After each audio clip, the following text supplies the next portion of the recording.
Hey guys, welcome back to my channel.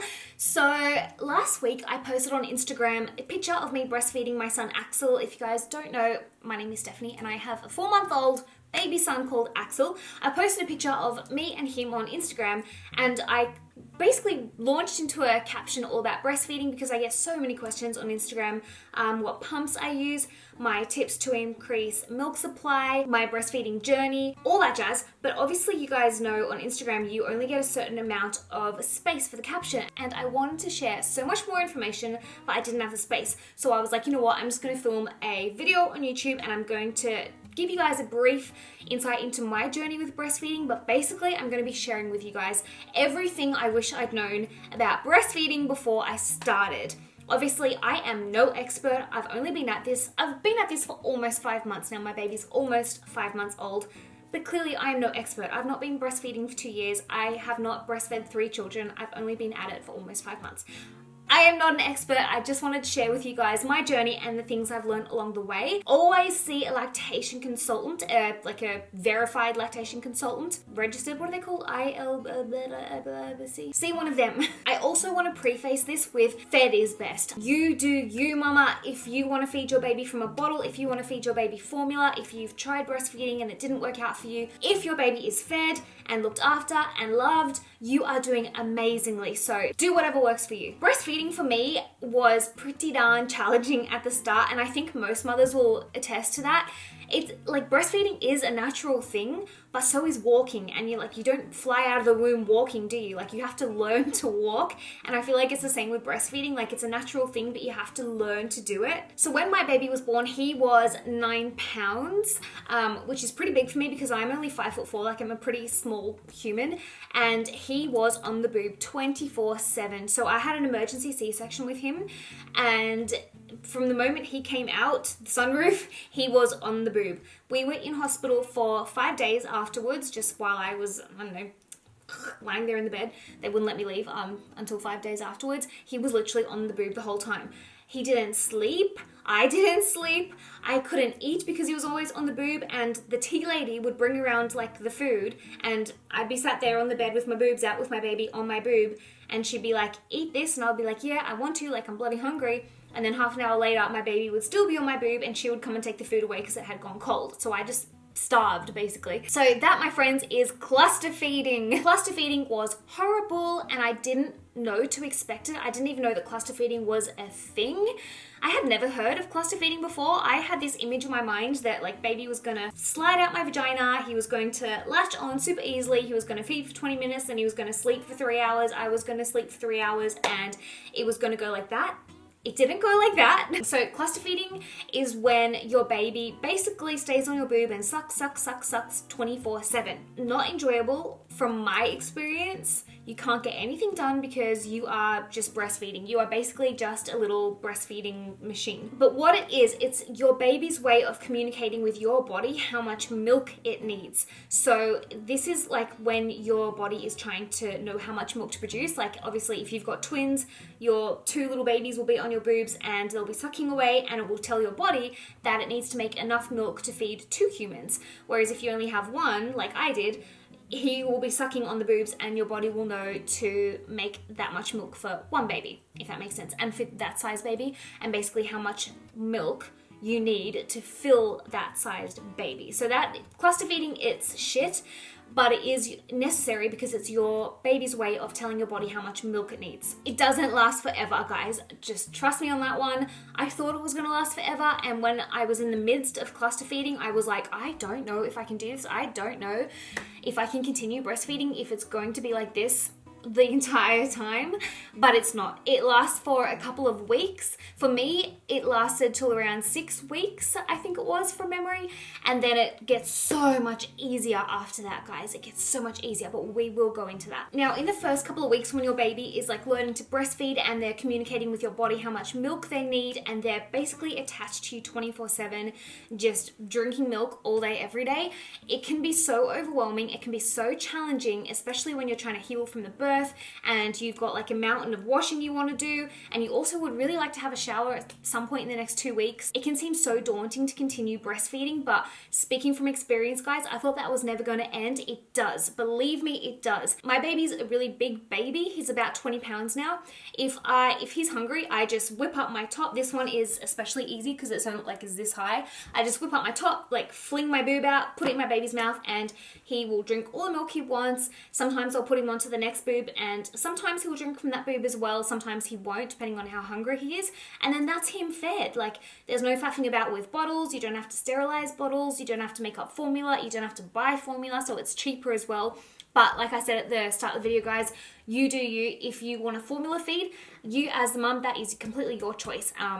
I just breastfeed, but I don't mind either way what you guys do. Different things obviously work for different mothers. But yeah, speaking from experience, because at the start I did faff around with bottles. So when I was in the middle of cluster feeding, when we came home from the hospital, I was like, I cannot continue with this. Like, I think my baby's not getting enough milk. Like, he's clearly starving. Like, why else is he on my boob 24/7? Because nobody actually told me about cluster feeding. So I thought that I just wasn't making enough milk. I thought my baby was starving. I was like, am I going to have to like supplement with formula? So what I chose to do was buy a pump. I bought the Medela pump. Hang on, I have it over here. So I bought the Medela pump, this one here, and what I would do was I would sit there and I would pump with this, my milk, and then I would sterilize a bottle, put my milk in the bottle, and then feed my baby the bottle.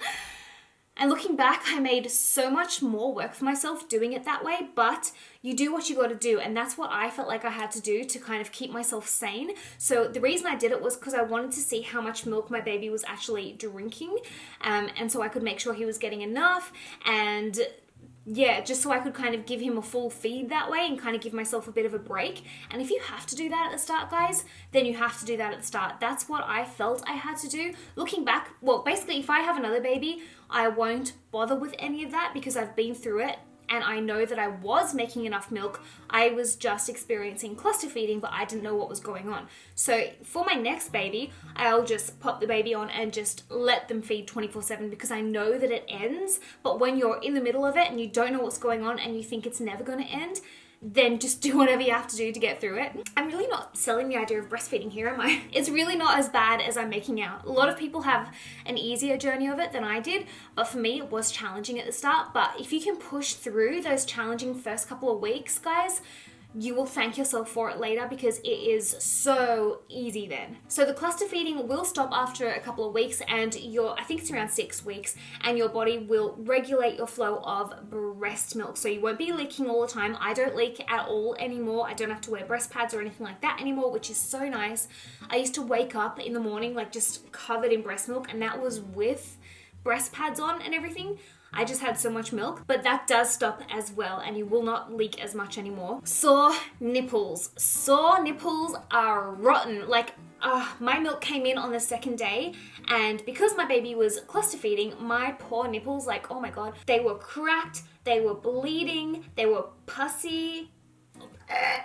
Oh, it was rotten. It was gross. Hang on, let me go get the nipple cream that I used because that worked wonders. Hang on one sec. So this is what I used, the Earth Mama nipple butter. This stuff is totally natural. It's vegan as well. I'm vegan. This is vegan. So it's not lanolin or anything like that. And you don't have to wipe it off your nipples because it's not poisonous. So your baby can ingest little bits of it and it's not going to cause an issue. And I used such a small amount, like a little of this goes a very, very long way. Highly, highly recommend this. If you can get it, get this before you start breastfeeding. Best stuff ever. Fixed my nipples. So my nipples, thank goodness, were only in the wars for about 3 days, and my left one was way worse than my right one.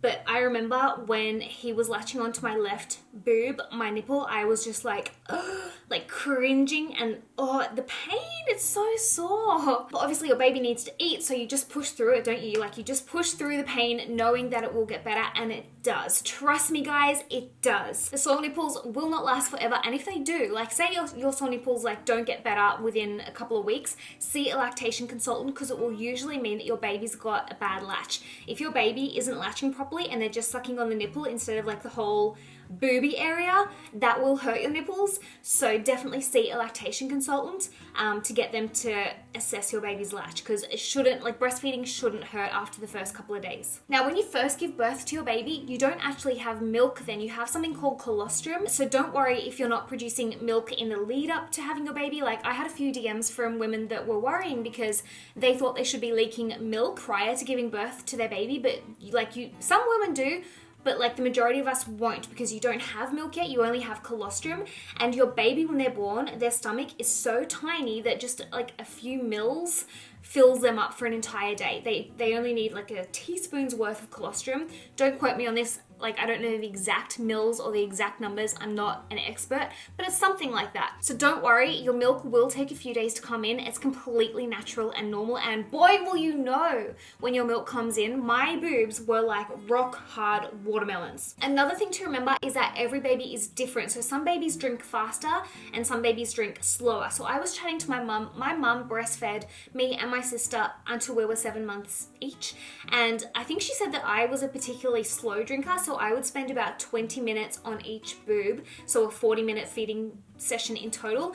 Mummy, if you're watching this, if I've got that completely wrong, I apologize. So I was expecting that Axel would or should feed around the same length of time. So when he was only spending 6 minutes on each boob, I was like, oh my gosh, child, like, why won't you finish a feeding session? So I'd be like trying to force him back on, and he was like, leave me alone. So every baby is different. So Axel is just a really fast, efficient drinker. Like, he just gets the job done and then he's off doing what babies do. Like, I'm a very slow person. I guess I was a slow baby too, and I was a slow drinker. Some babies do spend about 40 minutes per feeding session.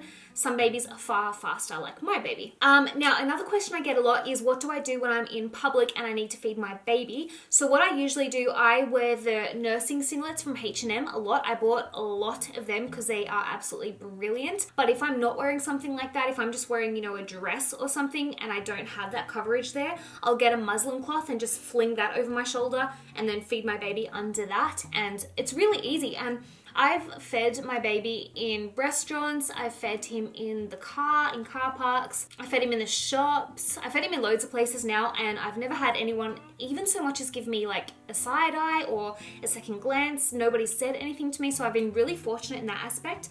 I've had a really smooth run of public feeding. It can seem like it's going to be really scary at the start, and the first time I did it, I was with my sister and her boyfriend and my fiance and my baby, and we're in a restaurant, and I was like, oh my god, my baby's hungry, and what am I going to do? And so I just went for it. I just like put him on, and it was so fine. Not anyone at any other table turned around to look. Nobody cares. Nobody noticed anything. It was completely fine. And from then on, it was just smooth sailing. Okay, now one thing I would really recommend you guys do is get yourselves a haka. Hang on, I've got mine over here. Okay guys, so these are the best things ever. If you are planning on breastfeeding, if you're pregnant and you're planning on breastfeeding, invest in a haka. I've got two because my friend who had a baby at the same time as I did, she ended up choosing not to breastfeed, so she gave me her haka, which I'm so grateful for because now I've got two. These little guys are kind of like a breast pump, but they're not a breast pump, and they are so much cheaper. So my Medela pump, I think this was close to 200 euros. I can't quite remember. It was bloody expensive anyway, and I don't even use it anymore. But this was only about $25 or $30, so quite a difference in price there, and I use this every day. So I am building a freezer stash for my baby of breast milk. So that way, if I want to go out, his daddy can give him a bottle of defrosted breast milk, or if when I start giving him solids, I can like defrost some breast milk and mix it in with his solids. I don't know, I like the idea of having a breast milk freezer stash just in case shit hits the fan. So the way I'm building my freezer stash is through my hakas. So you just get these on Amazon, and I will link it in the description box down below for you guys so you can get one for yourself. So what you do, when your baby is drinking on one boob, you squeeze this and it suctions onto your other boob and it catches your letdown. So you know when you're like feeding your baby and some women can feel it, some women can't. You can feel that like pins and needles awful feeling of like the milk rushing down. This catches that. So not only does it catch the letdown, it keeps, like the suction of it keeps pulling more milk out. So I can usually get in the morning about 150 mils, if not fill it all the way up to the brim. And I do that every morning, so now my body's used to it and my body knows that it makes that amount of milk in the morning. Also, if you are pumping or if you are trying to build a freezer stash, you will make more milk in the morning. So your body naturally makes the most milk in the early hours of the morning and it makes less milk in the evening. So if you are pumping or if you are trying to make a freezer stash, try and use your pump or your haka in the morning because you will have more milk to spare. So yeah, this one is so easy. You just like suction it onto your boob, you just squeeze it and it will stick. Try not to let your baby kick it. My baby has kicked this off so many times and flung milk everywhere. And I know there's no use crying over spilt milk, but guys, I have shed a tear. When you see your breast milk on the ground, it's like, oh. So yeah, I cannot recommend a haka more. They are just the best things ever. They catch your letdown, they pull more milk out. And yeah, if you want to get yourself a freezer stash or you want to be able to put expressed breast milk in a bottle so like your baby's daddy or whoever can feed them and give you a bit of a break, this is the way to do it in my opinion. Highly recommend them. Then what I do with my expressed breast milk, you can buy bags. I actually prefer to use glass jars. So I buy, I think it's either a 12 or 24 pack of these on Amazon. I'll link these in the description box down below for you guys as well. These are just glass jars with little jam jar lids and I just wash them out, I sterilize them. I put the breast milk in the jar and then I put a bit of masking tape on top and I label the amount and the date and the time that I expressed that milk and then I put it in the freezer. And no, these don't explode in the freezer. I know some people think that you can't put glass in a freezer.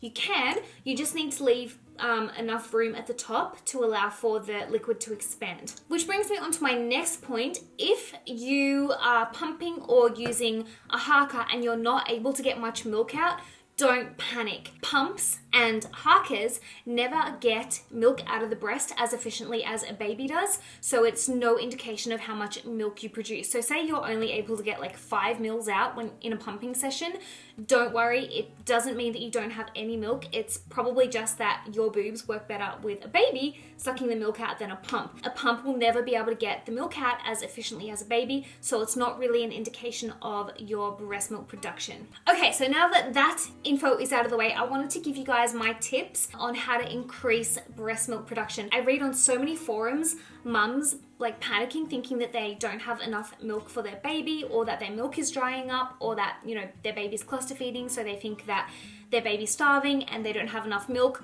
That was what I thought, but it's not the case. But if you are worried about your milk supply, there are a few things you can do to kind of up your milk supply.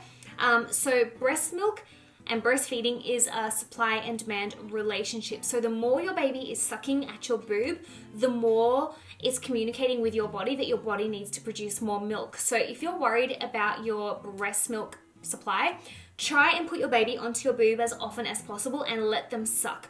So the more that something, whether it be a pump or your baby, is sucking at your boob, the more your body's going to get the memo that it needs to produce more milk. And it won't happen instantly. It could take a couple of days, it could take a week, could take a couple of weeks, but eventually your body should get the memo that it needs to produce more milk, and it will produce more milk, usually. Again, I must reiterate, I am not an expert, so this is all just stuff that I've like researched myself or from my own experience, but as I'm not an expert, do try and see like a registered lactation consultant because they are the experts here. This is just kind of like my own experience and the research I've done, and I just thought I would share it with you guys. Now there are lactation cookies that you can buy or make yourself to kind of increase your breast milk, and they are Galactagogues. I hope I've said that correctly. So there are things called Galactagogues. There's different herbs, there's different foods you can eat, and a Galactagogue is something that increases your breast milk supply. The two things that I found work for me are oats. Oats I found work really well. I eat oats every single day. I either eat them in the form of oat cakes with hummus, delicious, or I put oats in a smoothie, or I eat porridge. Just try and get some oats into your diet. I don't know why, but they are apparently a galactagogue and they will help increase your breast milk supply. The other one is brewer's yeast. You know, some women swear by drinking beer to up their milk supply. It's because of the brewer's yeast in it. So I just got this from Holland & Barrett. You can get brewer's yeast from most health food stores. And again, it is a Galactagogue, so it's meant to help up your breast milk supply. But I must say, guys, do check with your healthcare professional before incorporating any supplements into your diet, just to be on the safe side. Another thing you want to do when you're breastfeeding to make sure you keep your supply up is eat enough. Like, now is not the time to be going on a diet. I know so many women after giving birth, you know, you're not really feeling yourself, and you know, some women are really enthusiastic about starting to diet and work out a lot and kind of get their pre-baby body back. You can do that if you want to, but just make sure you're eating enough. Your body burns, I think it's anywhere from 300 to 500 extra calories just from breastfeeding alone. So you want to try and take in an extra 300 to 500 calories to eat, to sustain yourself. So eat when you're hungry and stop when you're full. I'm not saying like become obsessed with calorie counting or anything like that. I don't ever count calories. I wouldn't even know where to start, but I am so hungry, especially now that my baby's getting older and he's drinking a lot more milk. I'm getting a lot more hungry, so I eat when I'm hungry and I stop when I'm full. Stay hydrated. Obviously, when you're making milk, that's a liquid, so you kind of want to replenish your hydration with water. I drink so much water. I drink probably about minimum 3 liters of water a day. So I'm not saying you guys have to do that, but do try and keep hydrated if you can with water. Try not to stress. If you're super stressed out, and I know breastfeeding can be stressful at the start, if you're really stressed out, it can actually impact on your breast milk supply, and it can also kind of stop your letdown. So if you're finding yourself getting really stressed out about it, try to take a deep breath, relax, go into a dark, quiet room with your baby if you have to, and just try and de-stress and relax, and your milk will flow. Now, this is one that is applying to me at the moment. When my baby hit about the 4-month mark, he started getting fussy at the boob and started getting really distracted, and he'd want to be looking around the room and basically doing everything and anything except drinking his milk. And I know that when that happens, some mums can kind of get a little bit worried and think, okay, maybe my baby doesn't want my milk anymore. Maybe he's like done with breastfeeding. Maybe I should switch him over to formula and solids now. And of course you can do that if that's what works for you. But what I've found is it's basically just your baby getting distracted. When they're about this age, they start noticing the world around them so much more. They're not that little like potato newborn anymore. They're just like, your baby's starting to see everything and like hear everything, and they want to be nosy and know what's going on. So what I do when my baby's being like that is I take him into the bedroom, I just shut the blinds, I make sure it's like nice and quiet and really boring so that he will then focus on drinking his milky. So yeah, if your baby's getting like fussy at the boob or distracted, try not to panic. Just take them into a quiet, dark room where there's not as many distractions, and they will settle down and they will drink their milk. And I think that is all the tips I have, guys. I'm sure I actually have so much more and I just can't think of them right now, and I bet as soon as I stop filming this video, I'm going to think of so many more tips. If that does happen, I'm going to put them here.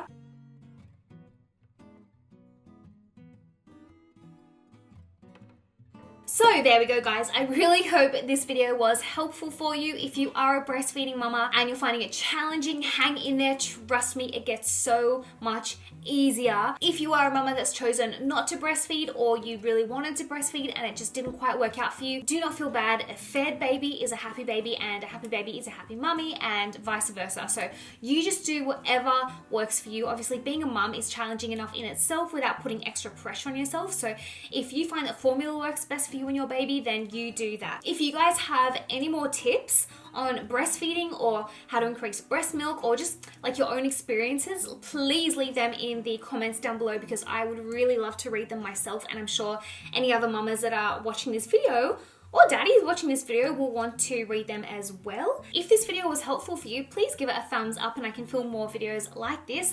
I love you guys so much. Give your babies a cuddle for me. I'll give my baby a cuddle from you guys. I love ya, and I'll see you in my next video.